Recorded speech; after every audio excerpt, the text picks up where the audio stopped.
आपण पाहताय न्यूज 18 लोकमत आणि सुरुवातीलाच बातमी राज्य मंत्रिमंडळाच्या बैठकीसंदर्भातली, कारण या बैठकीमध्ये काही महत्त्वाचे निर्णय व्हायचे।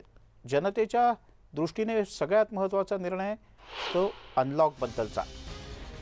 आज होणाऱ्या राज्य मंत्रिमंडळाच्या बैठकीत राज्यातल्या सध्याच्या निर्बंधांच्या संदर्भात चर्चा होण्याची शक्यता आहे। राज्यात अनेक ठिकाणी रुग्णसंख्या कमी होताना दिसते। मुंबई, पुणे, नागपूर, नाशिक सारख्या शहरांमध्ये रुग्णसंख्या स्थिरावली। संपूर्ण राज्यभर निर्बंध लागू असल्याने अनेक गोष्टींवर मर्यादा आल्यात। त्यामुळे आता आजच्या बैठकीनंतर निर्बंध शिथिलता येणार का? कोणकोणत्या जिल्ह्यांमध्ये निर्बंधात शिथिलता येऊ शकते? काय निर्णय होतील याबद्दलची उत्सुकता आहे। तसंच मुंबईकर सुद्धा लोकल प्रवासाच्या प्रतीक्षेत आहेत।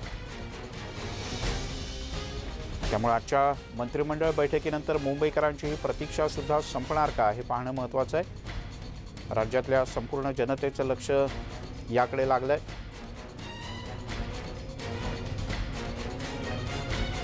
काय नेमके निर्णय या कॅबिनेटमध्ये होतात हे पाहणं अतिशय महत्त्वाचं असणार आहे। राज्य मंत्रिमंडळाच्या आजच्या बैठकीमध्ये अन्य काही विषय प्रस्तावित आहेत। सर्वसामान्यांच्या फायद्याचे अन्य काही विषय यामध्ये चर्चिले जातील, पण प्रामुख्याने चर्चा आहे ती निर्बंध शिथिल होणार का याची। कारण मुख्यमंत्र्यांनी मागच्या फेसबुक लाईव्हमध्ये हे स्पष्ट केलं होतं की टप्प्याटप्प्यानं निर्बंध शिथिल केले जातील। आता तर गणपती पुन्हा एकदा तोंडावर आहेत। कोकणामध्ये जाणाऱ्यांची गर्दी वाढणार। आधीच ज्या गाड्या जाहीर करण्यात आल्या होत्या त्या सगळ्या गाड्या भरलेत। प्रतीक्षा यादीसुद्धा अनेक गाड्यांची संपलेली आहे। त्यामुळे अतिरिक्त गाड्याही सोडण्याची मागणी होते। मुंबईच्या उपनगरीय रेल्वेमध्ये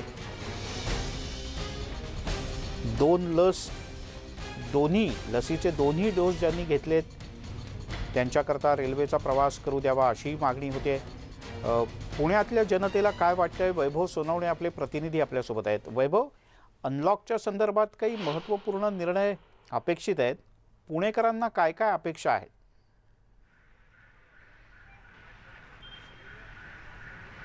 मिलिंद, पुणेकरांना सगळ्यात महत्त्वाची अपेक्षा जी आहे, पुणेकरांमधला व्यावसायिक वर्ग जो आहे, या व्यावसायिक वर्गाची सातत्यानं गेले 15 दिवस हीच मागणी होती। वेळ जी आहे ती वेळ वाढवून द्या, कारण व्यवसायाची महत्त्वाची वेळ जी आहे ती संध्याकाळची असते।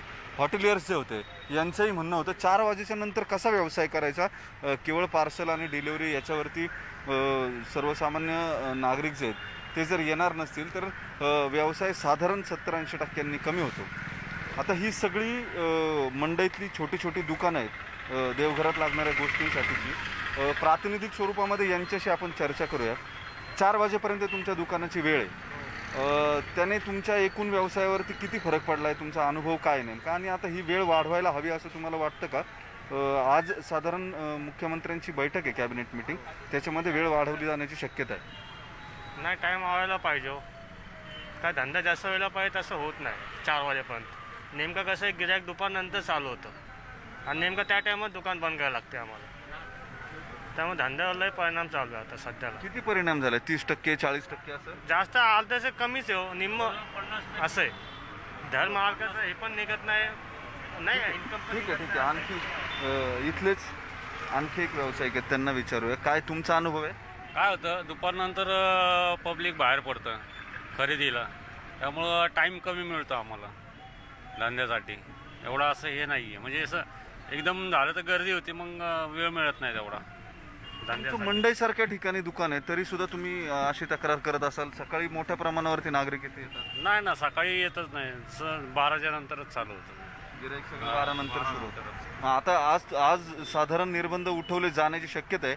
तुम्हाला काय वाटतं, किती वाजेपर्यंत वेळ वाढवून दिला पाहिजे? संध्याकाळी 7 ते 7:30पर्यंत जरी दिले तरी भरपूर होईल आम्हाला। ठीक आहे, मग व्यवसाय पूर्वपदावर येऊ शकतो। किती नुकसान झालंय 4 वाजेपर्यंत सुरू ठेवल्यानंतर सुद्धा? जरी अर्ध्याला अर्धे झाले। ही प्रातिनिधिक प्रतिक्रिया आहे मिलिंद, ती आपण ऐकली। अशी एक नाही, अनेक व्यावसायिक आहेत इथले, या सगळ्यांचं हेच म्हणणं आहे। साधारण लोक कामावरून सुटल्यानंतर घरी जाताना रोजच्या गरजेच्या वस्तू किंवा त्यांच्या नियोजित शेड्यूलनुसार ज्या गोष्टी त्यांना लागत असतात या गोष्टींची सगळी तरतूद करत असतात घरी घेऊन जाताना। घरी जाताना घेऊन जायची, मात्र आता ही वेळ अशी अत्यंत अवघड आहे. 4 वाजता लोक जे आहेत ते सुटतसुद्धा नाहीत आणि त्यापूर्वीच दुकानं जी आहेत ती बंद होतात. त्यापूर्वी येऊन त्यांना दुकानांमध्ये खरेदी करणं शक्य नसतं, कारण त्यांची कामं सुरू असतात. या सगळ्या परिस्थितीमध्ये नेमका व्यवसाय करायचा कसा हा या व्यावसायिकांचा प्रश्न आहे. 4 वाजेपर्यंतची वेळ जी आहे ती अत्यंत कमी आणि 7-7:30 वाजेपर्यंत ही वेळ जी आहे ती वाढवून दिली पाहिजे. ही सर्वसामान्य व्यावसायिकांची भूमिका आहे सगळी. आणि यानंतर एकूण हॉटेल व्यावसायिक जे आहेत त्यांची सुद्धा मागणी हीच रात्री उशिरापर्यंत साधारण 10-11 वाजेपर्यंत हॉटेलमध्ये बसायला हे परवानगी. तर सर्वसामान्यांच्या संदर्भात म्हणजे हे सर्वसामान्य स्थिती असताना झालं. गणेशोत्सवाची तयारी आत्तापासूनच पुणेकरांनी सुरू केली वेगवेगळ्या प्रकारे, मग सार्वजनिक असतील किंवा घरगुती असतील.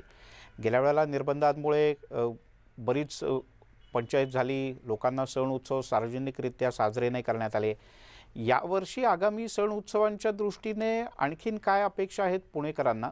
निर्बंध फक्त 4 वरून 11 पर्यंत शिथिल करण्यात यावेत का शनिवार रविवार पूर्ण बंद असा जो पॅटर्न आहे तोही कायम ठेवावा? शनिवार रविवारच्या बंदचा पॅटर्न जो आहे तो सुद्धा कमी करावा अशी मागणी सगळ्यांकडून केली जाते. कारण मिलिंद, आपल्याला एक समजून घ्यावं लागेल, लोकांचे सुट्टीचे दिवस जे आहेत हेच त्यांच्या नियोजनामध्ये असतात. कुटुंबासाठी, घरासाठी ज्या गोष्टी करायच्या असतात त्या करण्यासाठीच्या, आणि त्या दिवशीच सगळी दुकानं बंद असल्यामुळे ना काही नियोजन घराबाबत करता येतं किंवा घरातल्या वस्तूंबाबत करता येतं, आणि त्याच्यामुळं नागरिकांची मोठी चिडचिड होते. या वेळेमध्ये, दिलेल्या वेळेमध्ये या सगळ्या गोष्टी जर करायच्या असतील तर तेही शक्य होत नाही, कारण 4 वाजताच दुकानं जी आहेत ती बंद होतात. त्याच्यामुळे या सगळ्या परिस्थितीमध्ये वेळ जी आहे ती दुकानांची वाढवून दिली गेली पाहिजे अशी मागणी तर होतेच आहे. मात्र त्याबरोबर शनिवार रविवारचं जे पार्शल लॉकडाऊन जे आहे किंवा वीकेंड लॉकडाऊन ज्याला म्हटलं गेलं होतं ते सुद्धा बंद करण्यात यावं असं सांगितलं जाते. पुण्यामध्ये शनिवार रविवारी सुद्धा दुकानं जी आहेत ती 4पर्यंत उघडी ठेवायला परवानगी दिलेली होती. मात्र त्याचा परिणाम जो आहे तो फारसा दिसत नाही, आणि त्याच्यामुळे पूर्णतः साधारण 7 वाजेपर्यंत संध्याकाळी दुकानं जी आहेत ती उघडी ठेवायला परवानगी द्यावी अशी सर्वसाधारण व्यावसायिकांची सुद्धा मागणी आणि नागरिकांची सुद्धा मागणी आहे. कारण त्यांच्या वेळेच्या नियोजनामध्ये आत्ताची वेळ जी ती जास्त अडचण. खरं आहे वैभव, आणि बरोबर आहे, दुसरा उघडी ठेवायला परवानगी द्यावी असे मागणी करणं स्वाभाविक आहे. अन्यथा मग कसं होतं की चोरी छुपे दुकानं उघडी ठेवायची, जरा वेळ शटर उघडायचं, मध्ये 4 गिरायकं घ्यायची, परत शटर बंद करायचं. तर याच्यापेक्षा ती व्यवस्थित परवानगी द्यावी अशी मागणी असणं स्वाभाविक आहे. वैभव, तू राहाच आपल्यासोबत. आपण मुंबईतसुद्धा जाऊयात. मुंबईतली काय परिस्थिती आहे? आपल्यासोबत आणखीन 2 प्रतिनिधी आपले जोडले गेलेले आहेत. सुस्मिता भदाणे आपल्यासोबत मुंबईतून जोडले गेलेत आणि तुषार कोहळे नागपुरातून जोडले गेलेत. आधी जाऊयात सुस्मिताकडे. सुस्मिता, दादर मार्केट तर पूर्ण उघडलं आहे. 2 दिवसांपूर्वी महापौरांनी, 2-4 दिवसांपूर्वी महापौरांनी म्हटलं होतं की आपण आणखीन अनलॉक करू, पण ही फक्त तोंडीच राहिलं. प्रत्यक्षात ना महापालिकेची काही सूचना आली ना राज्य सरकारची काही सूचना आली. खरं तर दादर परिसरामध्ये कायमच या बाजारपेठांमध्ये लोकांची गर्दी पाहायला मिळते. ज्या पद्धतीने तुम्ही म्हणालात मिलिंदजी, पालिकेकडे एक प्रस्ताव इथल्या व्यापारी संघटनांनी दिलेला होता, ज्यामध्ये शनिवार रविवार किंवा एकूणच वेळेची मर्यादा वाढवण्यात यावी असाही प्रस्ताव होता. परंतु एकूणच या सगळ्या प्रस्तावाबाबत काही ठोस निर्णय अजूनही झालेला नाही आहे. त्यामुळे दुकानं खुली व्हावीत ही मागणी कायम ठेवली आहे व्यापाऱ्यांनी. आणि त्याच्यानंतर त्यांनी आणखीन एक मुद्दा उपस्थित केलेला की जर आमच्या मागण्या मान्य झाल्या नाहीत तर निवडणुकांवरती बहिष्कार टाकू, अशा पद्धतीचं टोकाचं पाऊलसुद्धा त्यांनी घेण्याचा विचार मांडलेला होता. आत्ता आपल्यासोबत काही व्यापारी आहेत, काही दुकानदार आहेत. काय नेमकी परिस्थिती असते? शनिवार रविवार दुकानं खुली व्हायला हवीत का? हो, शनिवार रविवार दुकानं चालू व्हायला पाहिजे, कारण की शनिवार रविवार माणसांना सुट्टी असते, त्याच्यामुळे माणसं खरेदी करायला येऊ शकत नाही. आणि जे माणसं जॉबला आहेत ते संध्याकाळी 8च्या नंतर त्यांना सुट्टी होते. आमचं दुकान 4 वाजता हे बंद होतं आणि शनिवार रविवार ते लोक येऊ नाही शकत, कारण की आमचं दुकानं बंद असतात. त्यामुळे शनिवार रविवारी दुकानं चालू ठेवली पाहिजे असं तर आम्हाला वाटतंय. मुळातच लोक कायमच येत असतात. काय नेमकी समस्या उद्भवतात अनेकदा दुकानं चालू असताना किंवा दुकानं बंद होतात तेव्हा? पहिला तर आमची उद्धव साहेबांना आम्हाला विनंती आहे की आम्हाला आमचा रोजगार चालू करायला आम्हाला मदत करावी. आणि ह्या त्रास आम्हाला व्यापारी लोकांना पण बरंच होते.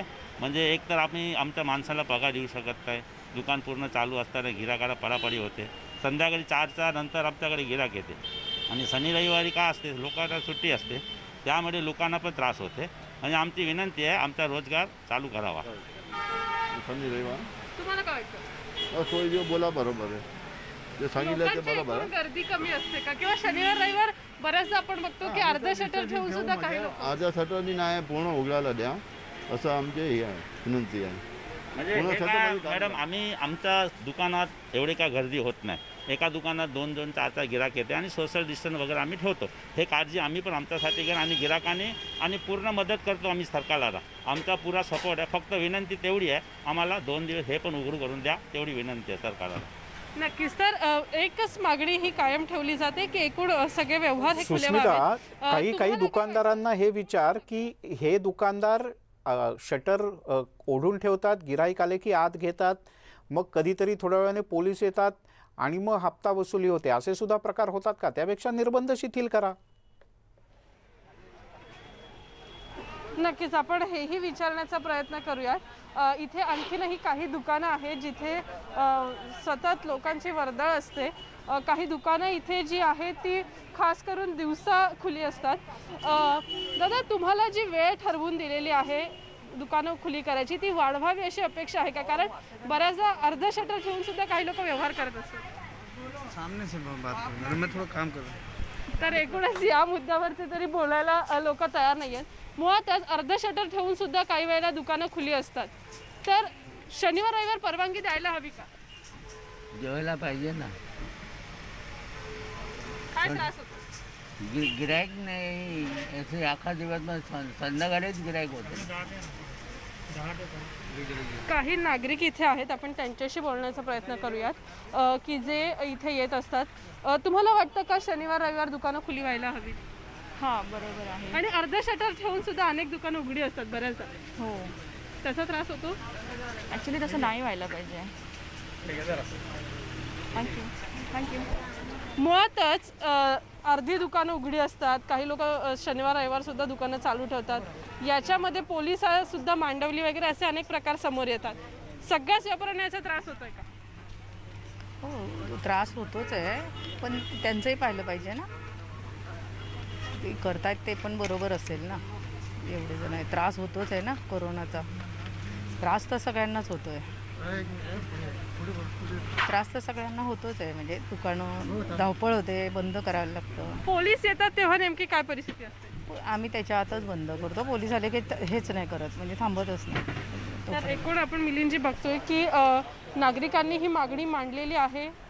एकूणच व्यापाऱ्यांनी ही मागणी ठेवलेली आहे की किमान शनिवार रविवार तरी काही वेळापुरता का होईना जो वीकेंड लॉकडाऊन आहे तो शिथिल करत पालिकेच्या एकूणच संगनमताने किंवा पालिकेच्या आदेशानुसार, राज्य सरकारच्या आदेशानुसार दुकानं काही वेळापुरता का होईना खुली राहिली पाहिजे, तरच व्यवहार हे अधिक सुरळीत पद्धतीने होऊ शकतील. बरोबर आहे. सुस्मिता, तुर्तास धन्यवाद या माहितीबद्दल. आता जाऊयात थेट नागपूरला. दिलासा की प्रतीक्षा, नागपूरकरांना नेमकं काय वाटतंय? तुषार आपल्यासोबत आहे नागपुरातून. तुषार, दिलासा पाहिजे का आणखीन प्रतीक्षा करण्याची तयारी आहे? मिलिंद, तर हे गोष्ट आपण नागपूरकरांना विचारूया, पण त्याआधी एक गोष्ट जाणून घेणं अत्यंत आवश्यक आहे की राज्य सरकारच्या मनामध्ये किंवा डोक्यामध्ये हा विचार काय आला की निर्बंधामध्ये वाढ करायला पाहिजे. याचं जर प्रमुख कारण काही पाहायला मिळत असेल तर आपल्या भारतीय अर्थव्यवस्थेच्या तिमाहीचे पहिले आकडे हे 30 जूनला आलेले आहे. आणि 30 जूनमध्ये जे आकडे आले किंवा 30 जूननंतर जे आकडे पुढे येत आहेत त्यानुसार GSTचं संकलन असेल किंवा इन्कम टॅक्सचं संकलन असेल, नवीन वाहन खरेदीचे आकडे असतील, नवीन घर खरेदीचे आकडे असेल, यामध्ये देशाच्या अर्थव्यवस्थेमध्ये महाराष्ट्राची अर्थव्यवस्था कुठेतरी मोठ्या प्रमाणामध्ये पिछाडीवर जाताना पाहायला मिळाली होती. त्यामुळे कुठेतरी राज्य सरकार या निर्णयाकडे जात असल्याचं जाणकारांचं म्हणणं आहे. सध्या मी नागपूरच्या सीताबर्डी मार्केटमध्ये आपण बघू शकतो की सकाळला 9 वाजतापासून हे मार्केट उघडलेलं आहे. याआधी हे मार्केट सामान्य काळामध्ये 11 ते 12 वाजता उघडायचं आणि मग रात्री 10 वाजेपर्यंत सुरू राहायचं. मात्र जे नवीन निर्बंध आहे त्या नवीन निर्बंधानुसार मार्केट नागपूरचं 4 वाजताच बंद होते. त्यामुळे सकाळला 8 वाजतापासूनच बऱ्यापैकी मार्केट सुरू होतात, 9 वाजतापासून मार्केट सुरू होतात. या एकूणच निर्णयाबद्दल मी काही व्यापाऱ्यांना विचारतो, त्यांना या संपूर्ण निर्णयाबद्दल काय मत आहे हे जाणून घेण्याचा प्रयत्न करतो, कारण की जे विदर्भ नाग चेंबर आणि कॉमर्सचे जे सदस्य होते त्यांनी आधीपासूनच मागणी केलेली होती की कुठेतरी या संपूर्ण जे निर्बंध या निर्बंधाचा पाहिजे तसा फायदा होत नाही, कारण की एकतर 4 वाजेपर्यंत हे सर्व निर्बंध असतात, त्यामध्ये मोठ्या प्रमाणामध्ये गर्दी होते. ज्या उद्देशाने हे निर्बंध लावले जातात त्याचं काही साध्य होत नाही. आता राज्य सरकारने जो नवीन निर्णय घेतलेला आहे त्याबद्दल व्यापाऱ्यांचं काय म्हणणं आहे हे आपण जाणून घ्या. अशी एक चर्चा आहे की कुठेतरी पुढच्या आठवड्यापासून निर्बंध पूर्णपणे उठवले जाणार आहे. तुम्हाला काय वाटतं या निर्णयाकडे, कशा प्रकारे बघता तुम्ही? हिंदी में आपको क्या लगता है कि जो निर्बंध राज्य सरकार ने ऐसा कहा जाता है कि अगले हफ्ते से पूरे निर्बंध उठाए दिए जाएंगे, इसके बारे में आपकी क्या राय है? हमारी क्या राय है, वो सरकार का कैसा है कि सरकार का तो यानी जो निर्णय हो गया। अभी जैसे कैसे किसान अभी बॉर्डर पे कितने महीनों से यानी अपना अनशन पर है, तो ये तो क्या एक तरफा सरकार हो गई है। ये अभी उनका जो निर्णय है उन्होंने जो ले लिया, अभी राज्य सरकार निर्णय ले रही है कि अगले हफ्ते से पूरे जो प्रतिबंध है उठाए दिए जाएंगे। अभी तक 4 बजे तक जो प्रतिबंध थे उसमें क्या दिक्कतों का सामना करना पड़ता था आपको? अभी तो हमें दिक्कतों का सामना यही करना पड़ता था कि जैसे जैसे समय करीब आता था बंद करने का, और वैसा वैसा कस्टमर अंदर होता था। टाइम कैसा है कि 4 बजे का ना होते हुए थोड़ा सा ज़रा लंबा टाइम हुआ तो उसमें डिस्ट्रीब्यूट हो जाता है कस्टमर। अभी भीड़ भाड़ से बहुत दिक्कत होती है कि जैसा जैसा बंद करने का समय आता है वैसा वैसा यानी भीड़ का बढ़ जाता है। तो हमें अच्छा है यदि राज्य सरकार यदि फैसला लेती है कि टाइम बढ़ाने का, तो अच्छा है। जब मार्केट में पीक रहता 4 बजे बहुत गर्दी रहती, उसी समय आपको दुकान बंद करना पड़ता, तो क्या जो ग्राहक है उनकी क्या भावना रहती है आप दुकान बंद करते रहते थे? दुकान बंद करते हुए ग्राहक ज़्यादा तो आते थे, उसके वजह से हम लेट हो जाते थे। अच्छा, उसके वजह से। अच्छा, आपकी क्या मांग है? ज़्यादा खुला रहना चाहिए की 4 बजे तक ठीक आहे? ज़्यादा खुला। मिलिंद सर, यामध्ये एक महत्त्वाचा विषय आहे की 30 जून नंतर वेगवेगळे आकडे आले भारतीय अर्थव्यवस्थेची. त्यामध्ये एक गोष्ट पाहायला मिळाली की कुठेतरी महाराष्ट्राची अर्थव्यवस्था खूप पिछाडी जाते इतर राज्याच्या तुलनेने. जर का तुम्ही कर्नाटक असेल, तामिळनाडू असेल, हरियाणा, पंजाब आणि गुजरात या 5 राज्याचा जर विचार करायचा झालं तर त्या राज्यामध्ये कोविड काळामध्ये तिथली देखील अर्थव्यवस्थेमध्ये मंदी पाहायला मिळाली होती. मात्र मागच्या 6 महिन्यामध्ये तितक्या अर्थव्यवस्थेने एक पीक पकडला आणि परत ती रुळावर येताना दिसली. मात्र महाराष्ट्रामध्ये ज्या प्रकारे निर्बंध आहे, मुंबईची लोकल बंद आहे, त्यामुळे कुठेतरी महाराष्ट्राची जी अर्थव्यवस्था आहे ती परत रुळावर येताना दिसत नाही. त्यामुळे सरकारवर एक मोठा दबाव होता, कारण की विशेष करून GSTचं कलेक्शन असेल त्यामध्ये मोठ्या प्रमाणामध्ये तूट पाहायला मिळाली होती आणि याच पार्श्वभूमीवर कुठेतरी एक दबाव पाहायला मिळत होता. आपण हे देखील बघितलं की राजेश टोपे यांनी स्वतः सांगितलं की आम्ही मुख्यमंत्र्यांना असं म्हटलं की एकतर तुम्ही पूर्णपणे निर्बंध लावा किंवा पूर्णपणे दुकानं किंवा मार्केट ओपन करा, कारण की अर्धवट अवस्थेमध्ये अर्थव्यवस्थेला त्याचा फायदा होत नाही, त्याचं नुकसानच होतं. त्यामुळे कुठेतरी राज्य सरकार दबावामध्ये होतं. त्या पार्श्वभूमीवर कुठेतरी राज्य सरकारच्या डोक्यामध्ये हा विषय आला असावा असं जाणकारांना वाटतं. पण एक गोष्ट महत्त्वाची आहे की जे काही आकडे अर्थव्यवस्थेमध्ये येते, मी तुम्हाला एक उदाहरण सांगतो मिलिंद सर. जर का म्हणजे आपल्या महाराष्ट्रातल्या टोल नाक्यावर जर का संकलन म्हणजे टॅक्स कमी झालं तर त्यावर एक अंदाज येतो की वाहनाचा आवागमन राज्यामध्ये कमी झाला. याचा अर्थ की राज्यामध्ये अजूनही जी मंदी आहे ती पूर्णपणे निघालेली नाही. तर असे काही आकडे येतात, त्या आकड्यावरून एक अंदाज येतो की अर्थव्यवस्था कशा प्रकारे रन करत आहे. देशाच्या एकूण अर्थकारणामध्ये तुषार महाराष्ट्राचं योगदान आणि महाराष्ट्रातल्या अर्थव्यवस्थेचं योगदान मोठं आहे आणि त्यामुळे इथल्या अर्थव्यवस्थेला चालू ठेवणं हे सुद्धा तेवढंच महत्त्वाचं आहे जेवढं निर्बंध किंवा कोरोनाच्या काळात काळजी घेणं महत्त्वाचं आहे. तुषार कोळे आपल्याला नागपूरहून माहिती देत होते, सुस्मिता बदाणे मुंबई दादरहून, तर वैभव सोनवणे पुण्यातून आपल्याशी बोलत होते. तिघांचेही धन्यवाद. पाहूयात या बैठकीत नेमकं काय होतं ते. खरंच दिलासा मिळतो का दिलाशाकरता प्रतीक्षा करावी लागते? एक छोटासा ब्रेक घेऊयात.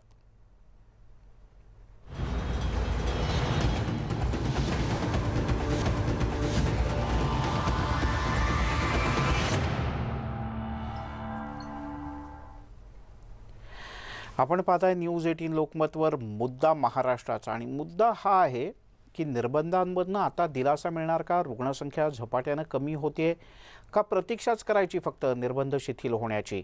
आपण अधिक जाणून घेऊयात. प्रणाली कापसे आपल्या प्रतिनिधी दादर मार्केटहून आपल्यासोबत आहेत, तर प्रशांत बाग आपले प्रतिनिधी नाशिकहून आपल्यासोबत जोडले गेलेत. प्रशांत, नाशिककर पूर्वी बाहेर पडतच होते निर्बंध असताना, आताही बाहेर पडतायत का? तर आता बाहेरच पडतायत तर निर्बंधांचं म्हणजे किमान मास्क घालून आता दुकानांची वेळ वाढवावी अशी तरी मागणी आहे लोकांची, का लोक अजून थांबायला तयार आहेत? एक 15-20 दिवस आणखीन निर्बंध तसेच ठेवले तरी चालतील? मिलिंद, मला असं वाटतं की आपण हे लोकांनाच विचारूया.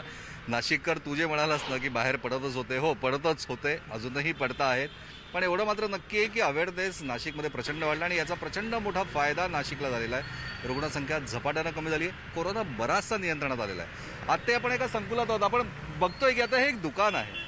या दुकानाच्या इथे काही ग्राहक सगळे रांगेत उभे आहेत, पण ते सुद्धा सोशल डिस्टन्सिंग पाळून या ठिकाणी उभे आहेत. दादा, काय सांगाल, सोशल डिस्टन्सिंग पाळून तुम्ही उभे राहिलेले दिसत आहेत? सर, एक नक्कीच की आपल्याला काळजी घेतलेली पाहिजे. जोपर्यंत आपण काळजी घेतो तोपर्यंत पण घरच्या सुरक्षित राहतात. पण आता अनलॉककडे वाटचाल करतायत, काही निर्बंध कमी झाले पाहिजे असं वाटतं का? निर्बंध एकदमच कमी झाले नको, पण कोणाच्या पोटावर यायला नको.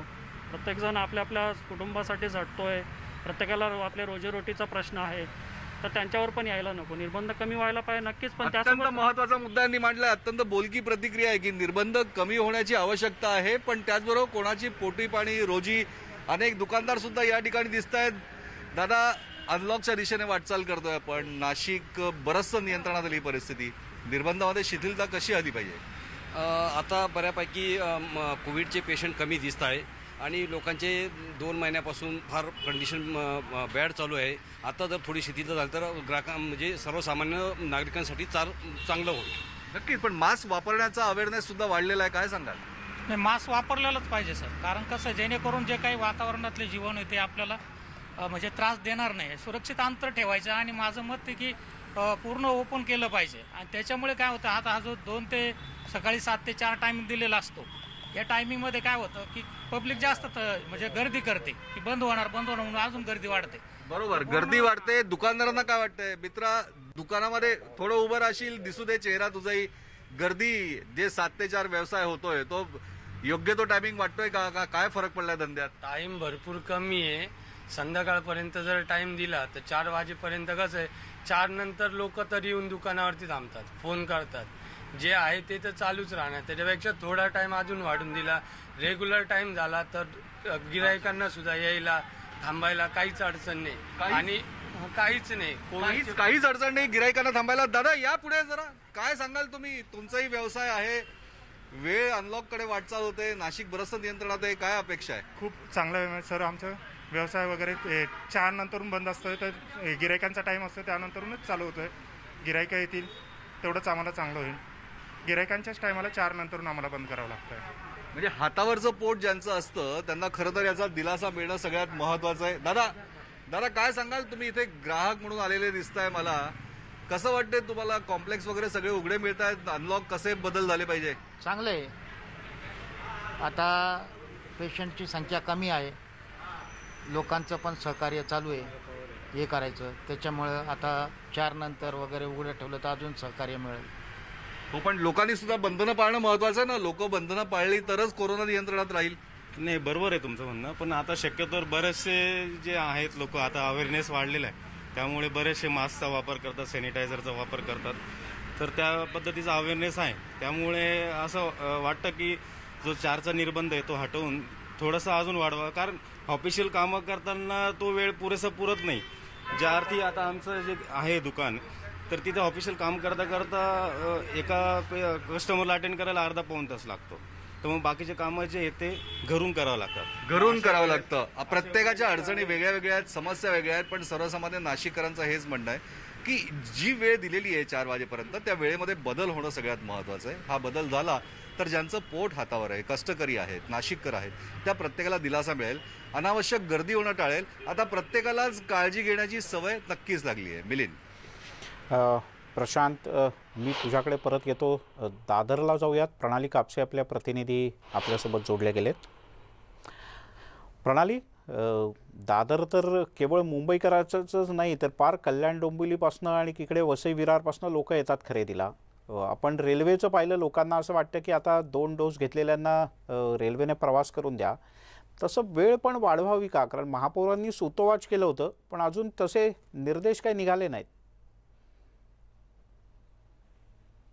अगदी खरं आहे मिलिंद सर. आपण जर बघितलं तर या दुकानदारांचं तेच म्हणणं आहे की मुंबई आणि विशेषतः दादरमध्ये लोक हे खूप लांबून येत असतात. प्रवासाला जेव्हा लोकलच्या प्रवासाला लोकांना 1-1, 1.5 तास लागतो, बाय रोड यायचं झालं तर प्रत्येकाला 2.5-3 तास लागतात. अशा वेळेला यांच्या दुकानातला माल जो आहे तो खपत नाही आहे किंवा तो खरेदी करण्यासाठी लोक इथपर्यंत पोहोचू शकत नाही. त्यामुळे आज जी मंत्रिमंडळाची बैठक होते त्या मंत्रिमंडळाच्या बैठकीतून यांना काय अपेक्षा त्यांच्याकडून जाणून घ्या. काय अपेक्षा, आज काय निर्णय व्हावा आणि तुम्ही जी मागणी करताय त्या मागणीची कारणं काय आहेत? आज आमचा नाईलाज झाला होता म्हणून आम्ही परवा प्रोटेस्ट केलं, पण आमचा शांतपणे प्रोटेस्ट होता आणि शासनाने त्याची लवकर दखल घेतल्याबद्दल आम्ही त्यांचे आभारी आहोत. आमचं एवढंच मागणं आहे की शनिवार रविवार हे जे ऑफ डे आहेत ते आता लवकरात लवकर त्याची निर्बंधनं शिथिल केली जावी. शनिवार रविवार आम्हाला व्यवसाय करायला वेळ मिळावा.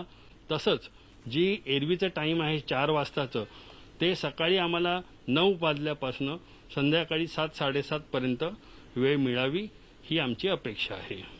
पण ज्या पद्धतीने आपण बघतो आहोत की तुमचा गेल्या काही दिवसातला अनुभव काय, 4 वाजेपर्यंतची मुभा होती, त्या 4 वाजेच्या मुभेपर्यंत तुमचा व्यापार होत नाही असं तुमचं म्हणणं आहे ते का? जेमतेम 4 ते 5 वाजेपर्यंत आम्ही जे मुश्किलीने 4:30 वाजायचे त्याच्यामध्ये 5% पण धंदा होत नव्हता. कारण जे आज आपण बघतो सर्व जे काही ऑफिस वर्ग आहे, बँकेचे कर्मचारी आहेत, हे मंडे टू फ्रायडे हे वर्क फ्रॉम होम आहे. बँक कर्मचाऱ्यांनाच त्या दिवशी सुट्टी नसते, त्यामुळे त्यांची सगळ्यांची खरेदी ही शनिवार रविवारीच होते आणि त्यांनी ऑनलाईन बऱ्याचदा मागवून पाहिलंय पण त्यांच्यामध्ये त्यांची निराशा, घोर निराशा होते. एक शेवटचा प्रश्न तुम्हाला विचारते, काल तुमची बैठक झाली, त्या बैठकीमध्ये काय ठरलं? तुम्ही आरोग्यमंत्र्यांना भेटायला गेला होता? आरोग्यमंत्र्यांना आम्ही दुसरा एक विषय होता त्या संदर्भात भेटायला गेलेलो, पण आता एक नुसतं सांगायचं राहिलंय की एसेन्शियल जे आहे ते सगळंच एसेन्शियल झालंय. आज व्यापार सुद्धा तेवढाच एसेन्शियल झालाय, कारण की एसेन्शियल कुठली वस्तू नाही पण अर्थतंत्र एसेन्शियल आहे. नक्की त्यांचं म्हणणं आहे की अर्थतंत्र हे एसेन्शियल झालेलं आहे आणि त्यामुळे आता ते चालावं यासाठी शासनानं निर्बंध कमी करणं गरजेचं आहे. प्रणाली, तूर्तास धन्यवाद या सगळ्या सविस्तर माहितीबद्दल. पाहूयात निर्बंध कमी होण्याची आज औपचारिक घोषणा होते का. यासोबतच बुलेटिनमध्ये घेऊयात एक छोटासा ब्रेक नंतर काही खास.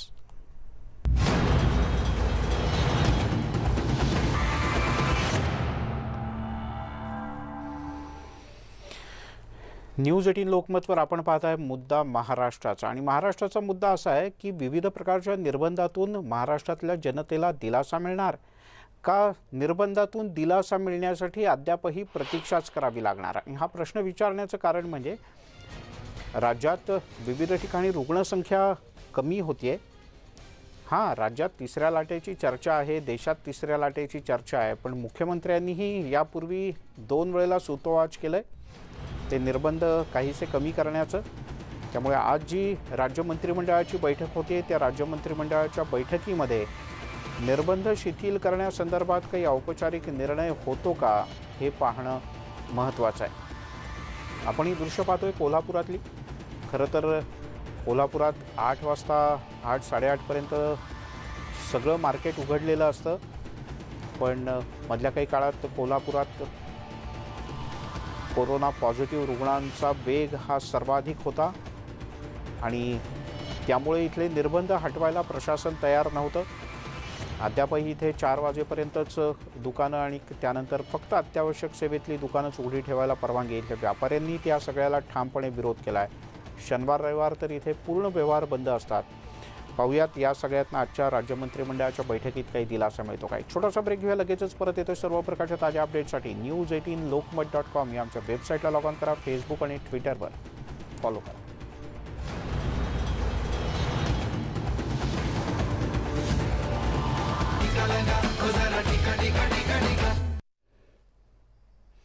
आपण पाहताय News18 लोकमत. कोरोना निर्मूलनासाठी लस तयार करण्यात आली आणि लसीकरण वेगवान होण्यासाठी त्याचा पुरवठा राज्यात मोठ्या प्रमाणात केला जातोय. पण सध्या परिस्थिती अशी आहे की लोकांना वारंवार हर प्रकारानं समजावावं लागतं आणि महाराष्ट्राच्या नव्हे तर देशाच्याही ग्रामीण भागात लसीकरणासाठी पुन्हा प्रयत्न करावे लागतात.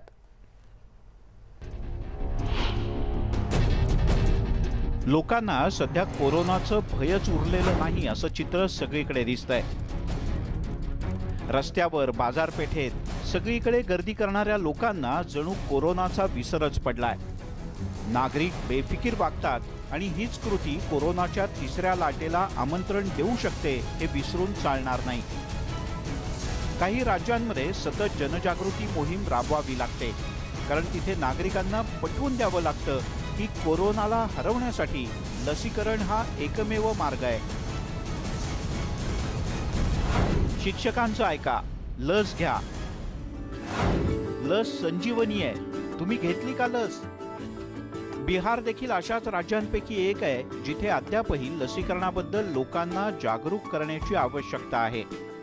या अंतर्गत नवादा इथे लोकांना जागृत करण्यासाठी जिल्हा प्रशासनाच्या मार्फत एक खास अभियान राबवलं गेलं. अभियानाच्या शेवटच्या दिवशी याच भागात शिक्षण विभागाशी संबंधित कर्मचाऱ्यांनी शहरात एक जनजागृती रॅलीच काढली आणि नागरिकांना लवकरात लवकर लस घेण्याचं आवाहन केलं.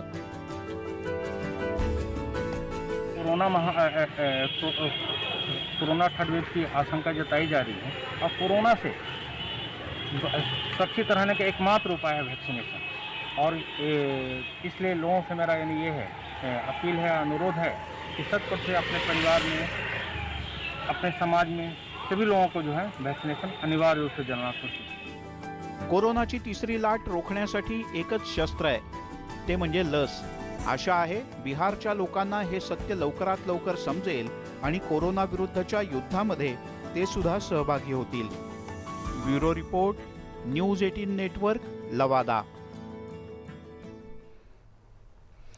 नेटवर्क 18 आणि फेडरल बँकेचा उपक्रम अर्थात संजीवनी गाडी, ही गाडी देशाच्या वेगवेगळ्या भागात फिरून कोविडच्या संदर्भात, लसीकरणाच्या संदर्भात जनजागृती करते. नागरिकांनी लस घ्यावी, पुढाकार घ्यावा, अजिबात घाबरू नये यासाठीचा न्यूज 18 लोकमत, नेटवर्क 18 आणि फेडरल बँकेचा हा प्रामाणिक प्रयत्न.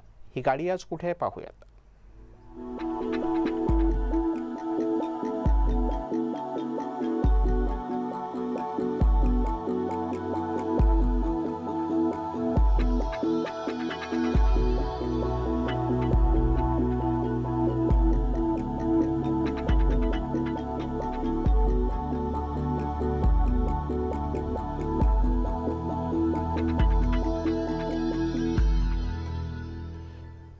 आणि जाता जाता महत्त्वाची आठवण, मास्क घालण्याची. घराबाहेर पडताना मास्क बांधा, हात वारंवार धुवा, अंतराच्या नियमाचं पालन करा, म्हणजे कोरोनाची साखळी आपल्याला सगळ्यांना तोडता येतील आणि सरकारही मग निर्बंध शिथिल करेल.